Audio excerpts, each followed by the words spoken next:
Hello everyone, तुम्हा सर्वांचे रवी classes या युट्यूब चॅनलवर सहर्ष स्वागत आहे. आय होप तुम्ही सर्व उत्तमच असाल. तुम्हाला माहिती आहे का, विजेच्या बल्बमध्ये कुंतल बनवण्यासाठी टंगस्टन या धातूचा उपयोग का करतात ते?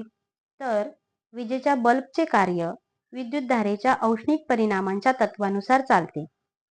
विजेच्या बल्बमधील कुंतलाच्या तारेची रोधकता अतिशय उच्च असते. त्यामुळे त्यातून विद्युत प्रवाह सुरू करून ते गरम केले जाऊ शकते. टंगस्टनचा द्रवणांक खूपच जास्त आहे, म्हणून अतिशय उच्च तापमानात गरम होऊनही टंगस्टन धातू वितळत नाही. तंतूद्वारे उत्सर्जित होणाऱ्या प्रकाशाची तीव्रता ही तापमानावर अवलंबून असते. त्यामुळे जेव्हा बल्बमध्ये विद्युतधारा प्रवाहित होते, तेव्हा त्यातील कुंतल खूप उच्च तापमानापर्यंत म्हणजेच 3400 अंश सेल्सिअस पर्यंत तापून मग प्रदीप्त व्हायला सुरुवात होते.